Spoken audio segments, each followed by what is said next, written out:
Oh, bonjour à tout le monde et bienvenue pour la dernière vidéo de cette année 2021 qui va clôturer mon bilan général après le classement cinéma jeux vidéo. Faut bien parler de YouTube, de Twitch et de ma propre personne car j'aime parler de moi. Et c'est forcément la vidéo la moins intéressante, ne vous inquiétez pas, il n'y a pas de problème, vous avez le droit de ne pas la regarder, en fait vous avez le droit de faire ce que vous voulez.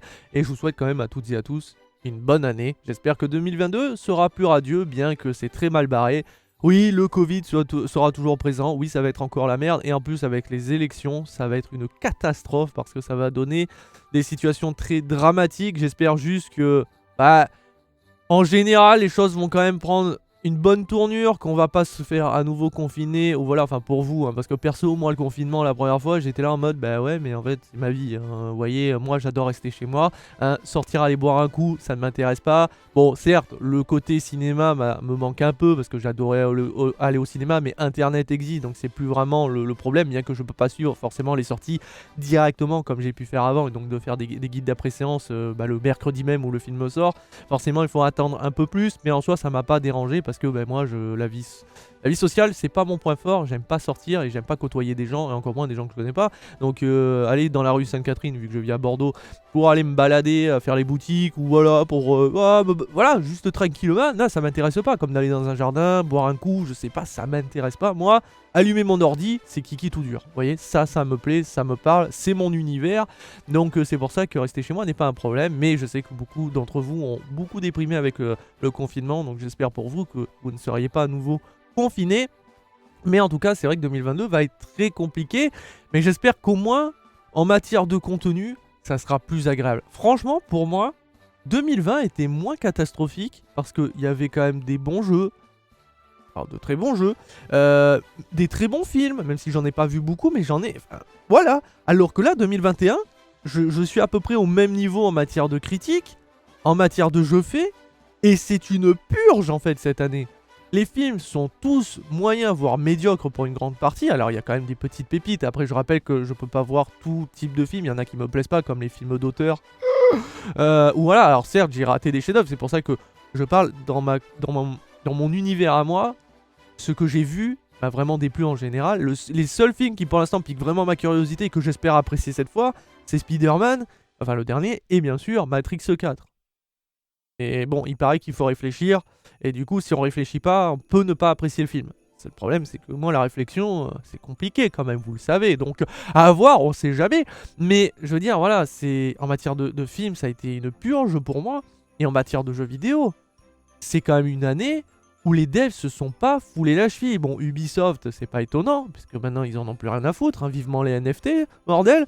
Nintendo, les remasters, en veux-tu, en voilà, mais par contre, remaster, ouais, on augmente le taux d'image.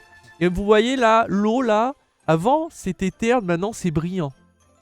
70 €, tu veux? Ah bah j'achète. Ah voilà. Alors après je critique, mais c'est un fait. Je trouve que les développeurs se sont moins foulés. Alors bien sûr, il y a toujours des studios qui font attention, qui ont fait des nouveautés. On l'a vu avec Kena Bridge, hein, qui est sorti. Une petite pépite qu'on n'aurait pas vu venir.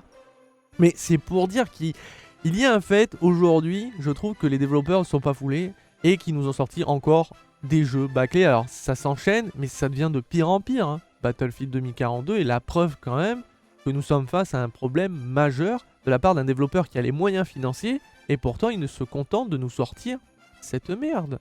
Halo Infinite, etc. Bref, j'ai déjà fait mon classement, vous le savez. En tout cas, si vous l'avez regardé, n'hésitez pas à le regarder. Mais c'est pour dire que ça a été horrible en tant que joueur de jeux vidéo, parce que moi, bah voilà, forcément, je suis sur Twitch aujourd'hui aussi. Et j'aime bien apporter des fois de la nouveauté, un petit peu dans l'après, même si je suis toujours un peu d'Overwatch, un peu, beaucoup, trop, hein, certainement, surtout tous les soirs. Mais l'après-midi, jeu d'horreur, non, il n'y a rien, parce qu'il n'y a rien d'intéressant. Jeu d'aventure, pas grand-chose. FPS, ouais, toujours les mêmes. Il n'y a rien. Honnêtement, je trouve que c'est une des pires années en matière de jeux vidéo et de cinéma, et c'est pour ça qu'il n'y a pas eu grand-chose à faire, même en matière d'actualité. C'est d'ailleurs pour ça qu'il y a eu peu d'arrache guide, il n'y a même pas eu d'actu guidounesque, il n'y a même pas eu de guide de guide actu intéressant à faire. Il n'y avait vraiment rien à part Covid, des violences par-ci par-là, du terrorisme, et après il y a des trucs perso, je vois pas pourquoi en parler comme de, je sais pas, imaginons ce qui s'était passé avec les mecs qui se sont accrochés à la carlingue d'un vaisseau, enfin d'un vaisseau Star Wars, bah, excusez-moi, d'un avion militaire américain pour qu'ils quittent leur pays pour fuir. Et que forcément ça donne des scènes dramatiques. J'aurais pu faire un guide actu là-dessus, hein, histoire de surfer sur l'actualité et sur le buzz, comme certains me l'ont reproché pendant tant d'années. Mais non, c'est pas mon... Enfin, je vois pas... Il y avait rien. Vraiment, il y avait vraiment rien d'intéressant. J'ai essayé de faire au mieux quand il y avait quand même une petite actu où il y avait de la matière pour moi et surtout pour pouvoir m'exprimer. Mais il est vrai que j'ai pas non plus parlé de tout. J'aurais pu parler de Crane dans une vraie vidéo. Je sais ce que ça aurait enclenché. Et c'est vrai que bah, finalement, le vrai bilan de cette année, il y a eu un petit pic d'abonnés. J'ai eu beaucoup plus d'abonnés que d'habitude. Le nombre d'heures de visionnage par vidéo a grandement amélioré, mais surtout les retours ont été plus que positifs. Il n'y a quasiment pas eu d'insultes, de haine comparé à l'année dernière, alors forcément, ou même les autres années. Alors forcément, bah, il y a eu moins de vidéos qui auraient pu énerver la sphère internet, mais quand même.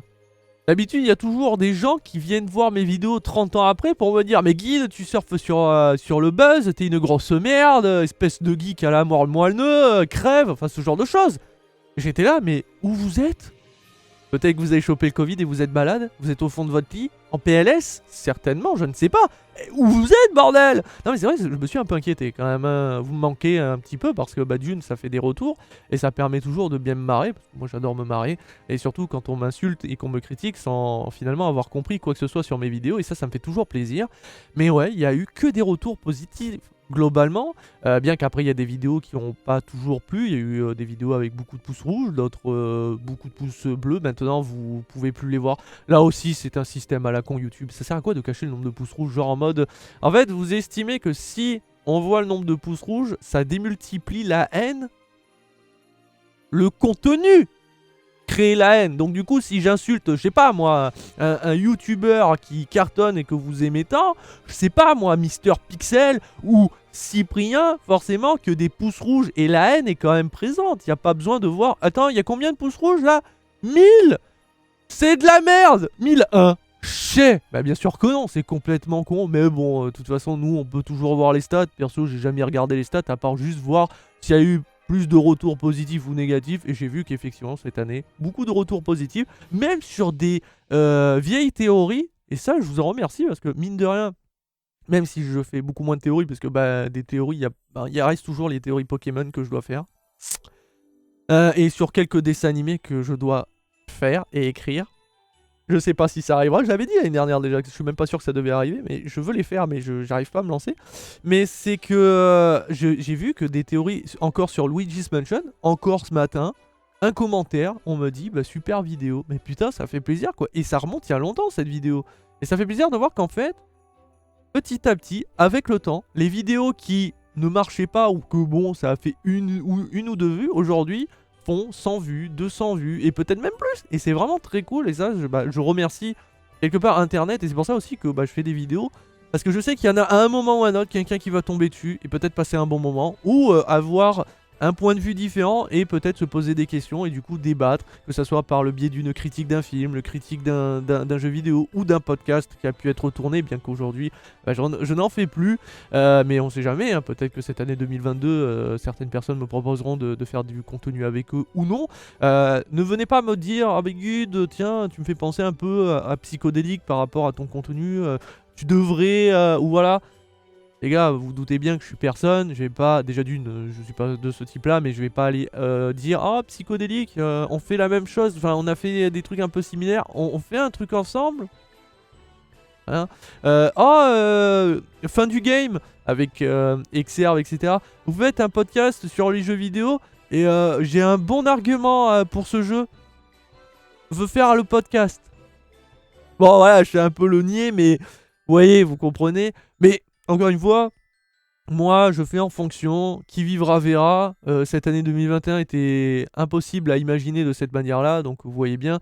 C'est pour ça que quand je fais un bilan, c'est surtout pour rappeler qu'il s'est passé telle ou telle chose, ou que j'aimerais faire telle ou telle chose, mais c'est pas sûr que ça arrive. D'ailleurs, à noter que je suis aussi, pour ceux et celles qui n'ont pas suivi, que je suis strike sur YouTube, donc j'ai pris mon premier strike, donc dans 2, la chaîne disparaît à tout jamais, dans les méandres d'internet, bien que dans nos cœurs, on s'en souviendra tous de ma connerie, ou de mon bonnet, ou de mon décor, etc. Et de cette voix si suave que vous appréciez tant pour vous endormir certainement. Vous voulez que je fasse de l'ASMR? Non, je pense pas. Mais c'est vrai que j'ai été strike grâce à Venom 2, le pire film du monde, et pourtant, enfin l'un des pires films du monde. Et ouais, grâce à lui, j'ai été strike, comme quoi, finalement, il a réussi à me taper sur la gueule, alors que j'ai énormément tapé sur lui, tout ça parce que j'ai utilisé une image d'un comics. Et d'ailleurs, vraie histoire, c'est même pas YouTube, hein, c'est même pas le robot de YouTube qui m'a strike, c'est quelqu'un de la société, de la boîte, de la licence Venom, qui a cliqué sur ma vidéo, sachant qu'il parle pas ma langue, donc c'est quand même très étonnant. Il a cliqué, il a regardé, alors il a regardé en mode ouais bon ferme ta gueule, il a dû me mute, tu sais, parce que blablabla. Et là il a vu une image que j'ai utilisée pendant quelques minutes, genre 2-3 minutes, il a fait quoi? Il utilise notre image et il fait 3 vues. Mais quel scandale! Strike. Du coup j'ai été strike, voilà pour ça, donc je vous rassure, je fais toujours le même type de contenu, ça va pas changer, je vais juste faire un peu gaffe et demander à YouTube de faire un effort en mode la prochaine fois avertissez-moi, je supprimerai l'image. Ça me prend 3 secondes si ça me dérange pas, vous savez. Parce que prendre un strike, ça augmente pas ma réputation, hein, tout le monde s'en fout.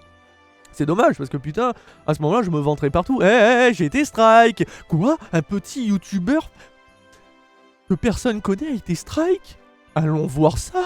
Mon Dieu, ce contenu de non-qualité qui nous propose. Abonnés. Et là, bim, explosion, 10 000 abonnés. Je finis sur TPMP, incroyable. À quand? C'est vous qui faites ma publicité, je rappelle. Allez, parlez de moi, bordel. Je vais aller chez TPMP pour aller me leur mettre des beignes. Bon, ouais, je dis TPMP. Ou même sur le stream. Vous imaginez me voir sur le stream avec tous les autres barbus à lunettes? Bah oui, parce que tout le monde se ressemble. Je ressemble à tout le monde, bordel. Je suis personne. C'est pour ça qu'on me dit, oh Guy, tu ressembles à Maxildan. Oh Guy, tu ressembles au joueur du grenier. Vos gueules. Je ressemble à Guide. Et les autres me ressemblent. Ah ouais, ça... personne dit au joueur du grenier, mais... tu ressembles à Guide. Allez lui dire. Au lieu de venir me faire chier à moi, Guide, il ressemble au joueur du grenier. Je vous emmerde. Je taquine. Enfin, pas totalement. Mais voilà. Bref, je sais plus où je vais. Cette vidéo va être trop longue pour ce que c'est. Mais voilà, globalement, le bilan, un strike, pas beaucoup de contenu. On va essayer de faire au mieux. Surtout, du coup, pour cette année 2022, je ferai du rattrapage de critiques, certainement, du dernier Spider-Man et de Matrix 4 quand je les verrai. Puis je ferai quand même un guide d'appréciation, même si c'est à la bourre. Ça ne remet pas en cause mon classement cinéma, bien qu'ils auraient pu être dedans si ça avait été un chef-d'œuvre ou une grosse merde. Mais pour l'instant, en tout cas, je ne changerai pas. Je suis plutôt satisfait de mes 2 dernières vidéos, là, franchement. Bon, comme d'habitude, je suis à la bourre. Normalement, je les fais un mois à l'avance. Là, comme l'année dernière. Les 3 derniers jours, je fais le taf les 3 derniers jours. Et mine de rien, ça met de la pression, hein, parce que c'est long à faire quand même. Ça prend au moins plusieurs minutes, voire heures. Mais voilà. Maintenant, on va parler vite fait de Twitch. Qu'est-ce qui s'est passé sur Twitch? C'est là où c'est tout se passé en fait. Ça a été une année très dure pour moi, parce qu'il y a eu énormément de drama. Comme vous le savez, je suis pas sociable, je l'ai déjà dit. Mais ce qui fait que du coup, quand des gens que je connais pas viennent me parler sur Twitch, je parle, et comme j'ai pas beaucoup de viewers, forcément il y en a beaucoup qui reviennent encore et encore, et vous tissez mine de rien des liens. Et moi je suis quelqu'un de très sympathique, quand les gens sont sympas avec moi, je suis sympa, je suis ouvert d'esprit, je parle de tout, je suis d'ailleurs quelqu'un de trop open, ce qui pose problème. Et donc forcément on tisse des liens, et en tissant des liens, ça crée des dramas. Et 2021 a été une purge dramaturgique. Ça ne veut rien dire, mais je le dis quand même parce que je trouvais le mot joli. Ça sonnait bien parce que la dramaturgie je connais, mais là bon, c'était un petit peu complexe à placer, mais je trouvais que le mot se mouvoie bien dans la phrase. Ouais, on en est là. Mais c'est vraiment pour dire que ouais, ça a été hyper dur. J'en ai bavé. Vraiment, parce que j'ai tissé beaucoup de liens avec des gens que j'ai aimés énormément. Alors quand je dis aimé, c'est soit amicalement, soit oui, il y a eu de l'amour, je vous cache pas. Il y a même eu du sexe.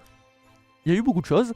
Mais le souci, c'est que ça s'est souvent très retourné contre moi.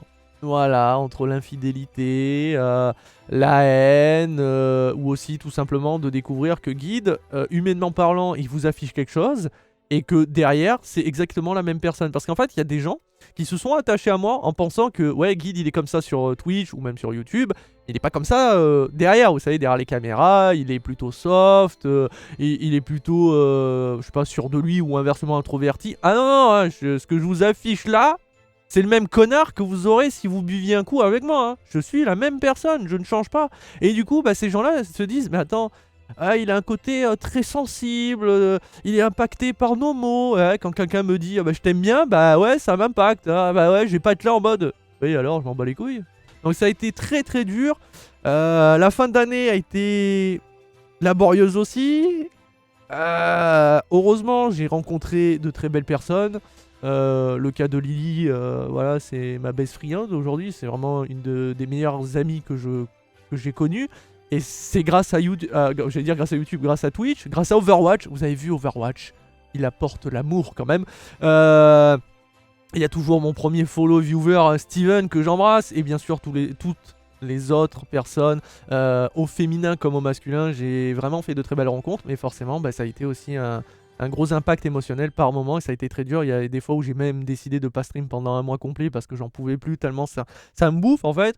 Bah, c'est ça, quand t'as une petite communauté, t'es obligé de t'attacher, enfin pas obligé mais tu crées quand même des trucs parce que forcément bah, les gens ils passent, ils discutent un peu et forcément pour essayer que qu'ils restent un peu, tu discutes avec eux, ils te parlent un petit peu de leur vie, tu parles un petit peu de la tienne. Encore une fois, rien ne t'oblige à tout déballer, mais moi, j'ai aucune frontière, aucune barrière. Moi, parler de ma vie, je m'en fous, j'assume ce que j'ai vécu. Parfois, c'est pour le meilleur, parfois c'est pour le pire. Parfois, on se moque de moi, parfois, on me prend en pitié, et inversement, c'est la même chose. Donc forcément, ça a créé beaucoup de choses. Et c'est pour ça que Twitch est la plus belle et la pire expérience de ma vie. Moi qui surkiffais de stream un jour pour pouvoir enfin partager mon gameplay, parce que je me prends pour un BG dieu, quoi. Enfin, BG dans le sens un beau gosse, pas physique, un beau gosse dans le jeu vidéo. Je rêvais de montrer ma supériorité. Et malheureusement, c'est aussi la pire expérience, parce que en un an, j'ai dû rencontrer des centaines de personnes et j'ai dû m'attacher au moins à la moitié sans problème. Et à chaque fois, il y a eu des problèmes. Alors vous allez dire, mais Guide, peut-être que c'est toi le problème. Mais justement, j'en suis bien conscient que je dois être le facteur principal. Mais je fais pas les choses différemment que d'habitude. C'est ça, ouais, vous voyez. Et c'est pour ça que ça a été compliqué. Est-ce que je vais continuer à stream? Oui, mais ça pèse. Ça pèse vraiment parce que moi, je m'en fous que des gens viennent m'insulter. Le nombre de personnes qui sont venues m'insulter sur mon live vont dire « Oh, t'as vu ta sale gueule, etc. Oh, t'es une grosse merde dans le jeu, gna gna gna gna. » Ou les mecs qui viennent te spoiler puis se barrer en mode « Eh, chier !» Moi, ça me fait rien. Je suis là en mode ah tiens, ban. Voilà, comme ça au moins tu lis plus les conneries, puis fin de l'histoire, vous voyez, moi j'avance. Mais quand les gens sont sympas et puis qui derrière te la mettent à l'envers, ça la fout beaucoup plus mal, vous vous doutez bien. Mais voilà. Donc oui, je vais continuer à stream, je vais continuer à proposer du contenu, je vais essayer d'apporter des choses. Peut-être qu'il y aura des podcasts, peut-être qu'il y aura du contenu avec d'autres youtubeurs ou streamers. Peut-être qu'il y aura rien, peut-être que je continuerai ce que j'ai fait. J'espère qu'il y aura juste un peu plus de critiques de films quand même, ça me manque. Et je rappelle encore une fois, pour ceux c'est ça qui se posent la question très rapidement, pourquoi je ne marche pas sur Twitch et sur YouTube. D'une, YouTube, c'est que je propose multiples contenus. Or, quand vous allez sur YouTube, vous cherchez spécialement une chose. Donc par exemple, l'humour, ou alors vous allez chercher du cinéma ou du jeu vidéo. Le souci, c'est que si vous allez sur une chaîne qui propose plein de contenus, ça veut dire qu'à un moment, vous allez avoir votre contenu que vous cherchez, et derrière, vous allez avoir du contenu que vous ne cherchez pas aussi. Le problème, peut-être que pendant un moment, vous n'aurez pas ce que vous cherchez. Donc à ce moment-là, quel est l'intérêt de rester sur une chaîne qui propose du multi-contenu? C'est pour ça qu'il est difficile de fidéliser avec ce type de chaîne. On fidélise pas, en fait.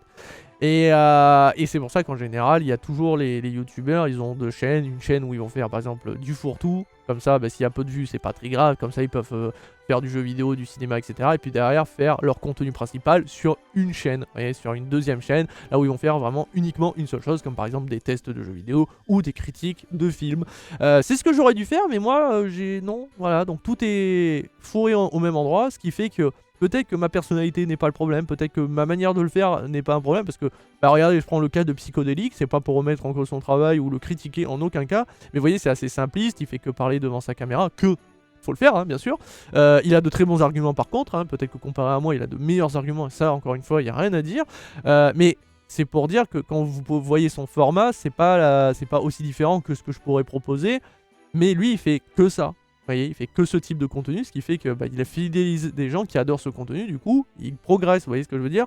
Alors que s'il faisait ça, plus derrière des critiques de films, plus du jeu vidéo, et bien malheureusement, il aurait peut-être pas autant d'abonnés, alors que son contenu apporterait, quoi qu'il arrive, des abonnés. Vous voyez ce que je veux dire? Donc c'est pour ça que je ne cartonne pas, et sur Twitch, bah, ma personnalité extravagante et surtout gros pervers, on va pas se leurrer, hein, vous savez, le cul c'est ma religion, mais surtout ma manière de parler, ma manière d'être en fait, est un problème majeur. Il faut savoir qu'il faut être soft sur Twitch, s'ouvrir sans trop s'ouvrir, parler de tout sans trop parler de tout, poser des limites.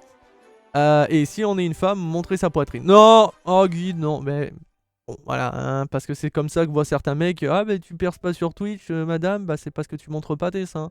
Bah ouais, donc je montre mes seins. Ah, ben voilà, tu perces maintenant sur Twitch.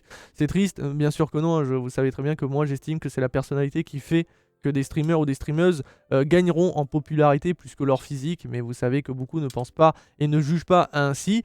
Mais moi, en tout cas, je sais que c'est ma personnalité qui pose vraiment problème. Mais je ne changerai pas, hein, je vais pas mettre un masque pour jouer la comédie comme beaucoup de streamers et streameuses, mais en même temps c'est comme ça que ça permet d'attirer du monde. Si vous jouez un petit peu sur les codes des viewers, parce que c'est les viewers qui décident bah, si vous allez cartonner ou non, font que bah, vous allez être comme ils le souhaitent. Et à ce moment-là, vous allez attirer du monde qui sont à votre image. Parce que vous l'avez créé. C'est pour ça que si vous décidez de jouer à Fortnite, il va falloir être un peu gogol, un peu gamin. Comme ça, vous allez attirer des gamins, mais vous allez attirer des gens. Et derrière, ces gens-là vont attirer d'autres gens qui sont pareils qu'eux, donc pareils que vous. Alors que moi, bah, ma personnalité va attirer très peu de monde. C'est compliqué. Mais j'aime bien, parce que du coup ça évite beaucoup plus de drama, parce que si on était plus nombreux, ça serait problématique. Bah voilà, il n'y a pas grand chose à dire de plus, hein. Alors j'espère quand même que ça n'a pas été trop long, 26 minutes, tout ça pour dire rien finalement. Bah ouais, parce que je vous parle pas de projet. Bah ouais, mais en même temps, qu'est-ce que je voulais que vous dise? À chaque fois que je vais parler d'un projet, il va pas se réaliser. Je dois faire mes théories Pokémon, je dois les faire, bordel. Je dois faire mes théories sur quelques dessins animés, je le sais. J'aurais dû faire plus d'actualités, même si elles n'étaient pas forcément intéressantes. Je sais, je devrais faire un peu plus. J'espère que 2022 me le permettra, et moralement et aussi l'investissement personnel fait que j'arriverai à faire plus de trucs. Mais il est sûr, il y aura du contenu. À voir en tout cas s'il y en aura beaucoup, s'il sera intéressant ou non. Ça, je dépends quand même bah, de l'avenir. En fait, je peux pas prédire, voilà, sachant que je fais pas du contenu comme un joueur du grenier, comme un Banzai, comme un Cyprien, ou voilà. Je fais pas ce type de vidéo, je scénarise, je vais écrire autour d'un truc pour faire une excellente vidéo de qualité, j'en suis incapable. Donc c'est plus compliqué, moi je dépends de l'actualité et de voir bah, les films, les jeux et les différentes actualités politiques, santé, dramatiques de Twitch, de YouTube, et à ce moment-là on aura du contenu. Mais sinon, bah écoutez, il est sûr d'une chose, Twitch continuera dans la limite des choses jusqu'à que je craque à un moment sévèrement. Voilà, il n'y a pas grand chose à rajouter de plus. Je pense qu'on va clôturer ici. Merci de m'avoir écouté, merci de m'avoir supporté encore une année de plus. Nous attaquons, je crois, la 6e année sur YouTube, la 3e année sur Twitch. Enfin, 3 ans, ça sera au moment, ça sera sur janvier, officiellement le 6 janvier, puisque la vidéo YouTube qui dit que je commence Twitch, c'est le 6 janvier. Du coup, bah, ça sera le 6 où on fêtera mes 3 ans, où on attaquera la 3e année. Ça fait de sacrés chiffres, mine de rien. Mais quand même, je retiendrai de belles choses. J'ai gagné de l'argent sur Twitch. Beaucoup d'argent. Mine de rien, je sais pas comment, mais j'ai gagné beaucoup d'argent et je gagne de l'argent avec Twitch. YouTube ne me rapporte pas d'argent, mais me rapporte toujours des bons retours, positifs comme négatifs, mais il y a du retour et c'est ce que j'aime. Vous savez, si je suis sur YouTube et sur Twitch, au-delà de créer des relations, ou voilà, moi c'est surtout le partage. D'avoir vos retours, d'avoir un commentaire en mode bah tu vois je suis pas d'accord avec toi parce que je pense ci et ça. Je trouve ça hyper cool et intéressant, c'est ce que j'aime, le partage. C'est pour ça que je partage mon avis pour que derrière vous partagez le vôtre. Ou sinon de simplement vous contenter d'écouter ce que j'ai à dire en vous disant « Ah ouais, bah ça change un peu mon point de vue » ou genre « Ah ben non, finalement ça ne le change pas » mais c'est toujours intéressant d'entendre une autre personne et une autre vision de la vie. Sur ce, je vous souhaite à toutes et à tous une très bonne fête de fin d'année. Donc une bonne année d'avance. Prenez soin de vous. Régalez-vous, profitez au maximum, bien sûr avec les gestes barrières, tout ça, mais profitez au maximum. Vous mettez pas en danger avec l'alcool, la drogue, voilà. Faites la fête et profitez d'Internet, profitez des belles choses. Parce que 2022, il va falloir quand même un petit peu s'accrocher. Et comme vous, je croise les doigts pour qu'au moins les élections présidentielles, tout ça, ne foutent pas encore plus la merde. Parce que là, faut pas croire, mais la merde ne fait que surgir. Et ça continue à remonter sévèrement. Allez, je vous fais de gros bisous. Gros bisous poilu barbu comme dirait Sébastien Seb du Grenier. Et puis on se dit à très vite. Et à très bientôt pour toujours plus de vidéos que ce soit sur YouTube. Mais aussi sur Twitch. Ah, le drama. Ciao, ciao.